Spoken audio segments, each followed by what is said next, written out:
Good evening.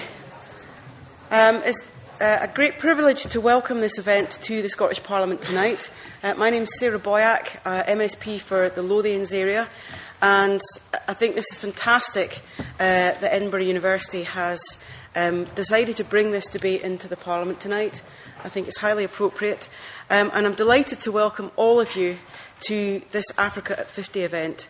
I think it's important for us in the Parliament because as a devolved institution that actually in governmental terms is pretty young, this is year 14-15, and I think the Parliament has got quite a proud record of engaging in debates and thinking about what we can do with the powers that we have and with the enthusiasm and the knowledge that people in civic society have.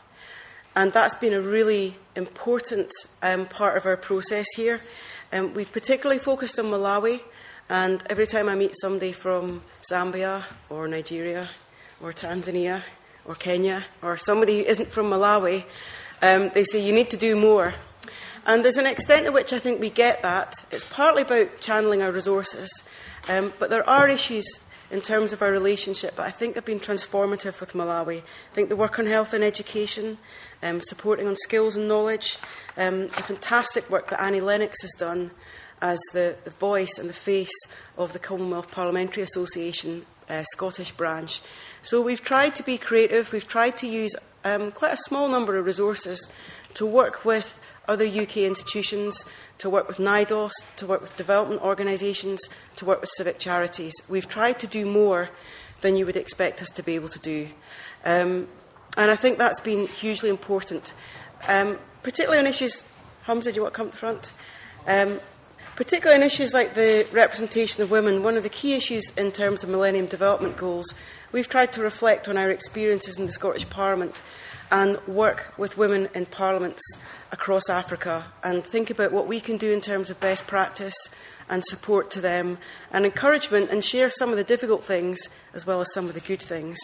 I think the Millennium Development Goals have been important to both us as a Parliament and to the Scottish Government over the years, and we have been particularly keen to think about our responsibility and our opportunities in the climate change agenda. For sub-Saharan Africa in particular, the impacts are already there, and unchecked climate change will have devastating impacts. The impacts we have in our own country are hard to deal with, but the impact on crop production and people's livelihoods in sub-Saharan Africa put the experiences we have into the shade. So there's a huge amount we need to do in terms of doing our bit. So I think that has to be alongside using our resources as communities, using our resources academically, using our business resources, and thinking about how we work within the UK context to try and make the maximum impact. And one of the things that was brought back very forcibly to me, when we think we're doing good, for example, when we've raised £5,000 and a well has been constructed in a village in Africa, you need to be able to go back in a year's time or 2 years' time and 5 years' time and make sure that the community has actually got the skills to make the most of that infrastructure. And the issue of skills is a huge agenda. And it's sometimes not just transfer of knowledge in one way. The renewables agenda is hugely exciting, something the Scottish Parliament has pioneered since the establishment of the Parliament in 1999. And it's fascinating to talk to people in African countries about how they pick up on technology and then adjust it. How we use renewables technology is very different from how some African countries are using renewables technology. So the information is two-way street, it's not just in one direction. And I think the last thing I thought I'd mention tonight is the long-standing campaign for Scotland to be a fair trade nation.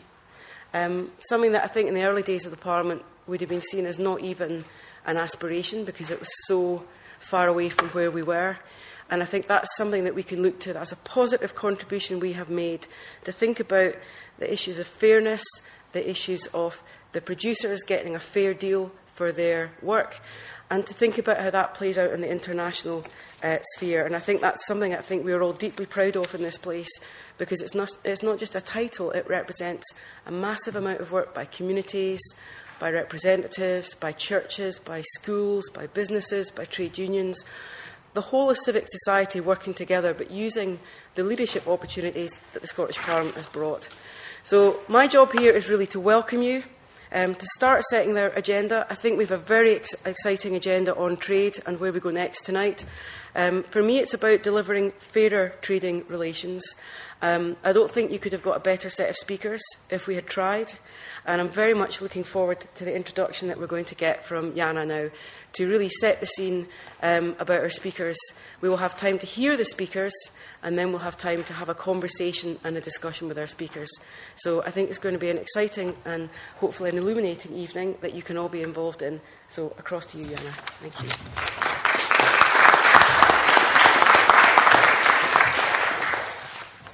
Thank you, Sarah. Thank you very much for this warm welcome, and welcome again from my side to everyone. My name is Jana Höhnke. I'm a lecturer in international relations at the University of Edinburgh here at its School of Social and Political Science, together with my colleague Sarah Dorman, who's sitting over there. We had the pleasure to organize this event. We got generous support through a knowledge exchange grant by Edinburgh University, so we're grateful for that. And I should also mention that we got additional support by the British International Studies Association, as well as by a long-standing research partner of ours, the Research Centre Governance in Areas of Limited Statehood from Berlin. It's great to see so much interest in a debate of UK-Africa relations. This is the overall topic of an entire speakers series, but I'm particularly pleased to see so much interest in a debate about the specific topic of trade and resource governance. For the overall UK-wide speakers series, it's called UK-Africa Relations 50 Years After Independence, and this speaker series is coordinated by the Africa and International Relations Working Group of the British International Studies Association. I'm very happy that we have Carl Death here, also sitting over there, who works with the University of Manchester and is our current co-convener of the group. So you might ask yourself, why Britain-Africa relations? Why to talk about it now? Well, on the one hand, this year is the year of anniversaries. The First World War, it's just 100 years. It's just 100 years ago. But this is, of course, not our main reason. But there is another anniversary this year.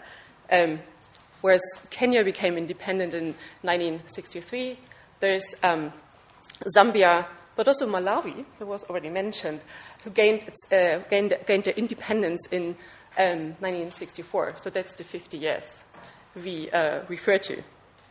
The speaker series, so then it's an occasion to really reflect about what has happened over those 50 years in UK-Africa relations, but to some extent, since we have the pleasure here to be in the Scottish Parliament, to also talk about Scottish-Africa relations. I would also like to mention that there was a first event in that series that took place in Cardiff and focused on the issue of social justice and development. And there will be another event in London at Chatham House, and we are looking forward to probably be able to welcome Thabo Mbeki, the former South African president, there. So more interesting talks coming up in this series.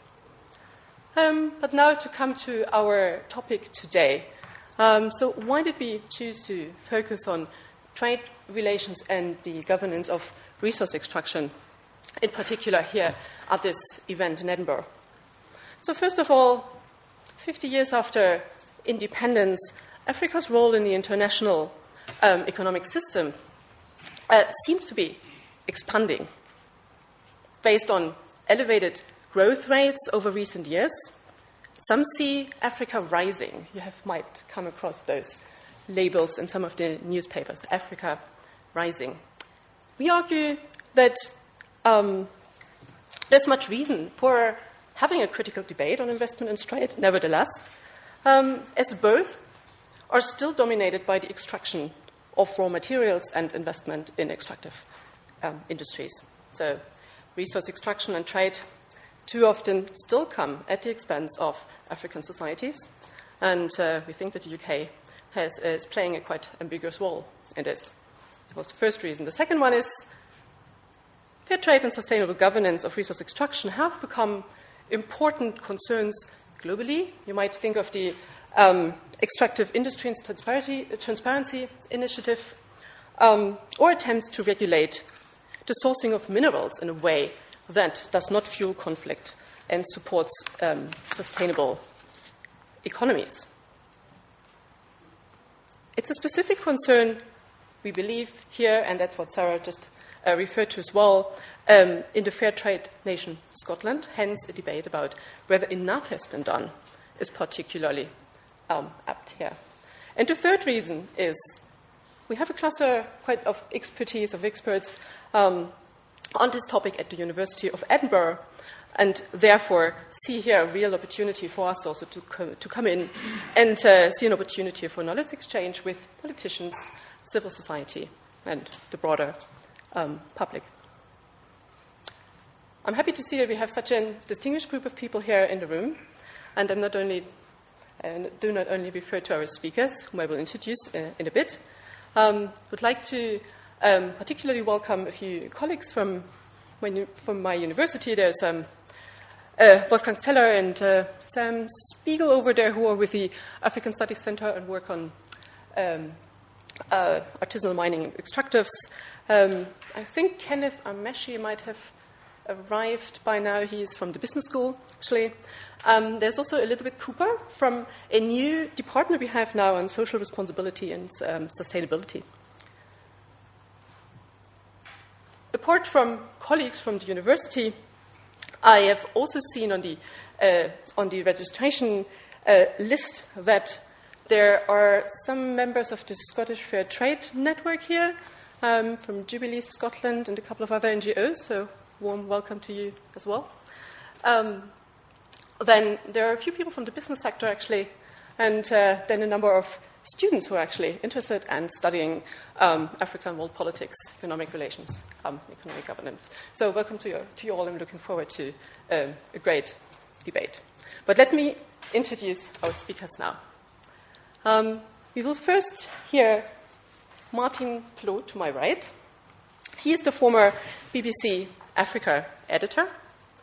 After having worked with the British Labour Party as a secretary on Africa and the Middle East, he joined the BBC in 1984 and just retired in November 2012. He reported from all over Africa, but developed a particular interest and expertise on the Horn of Africa and Southern Africa.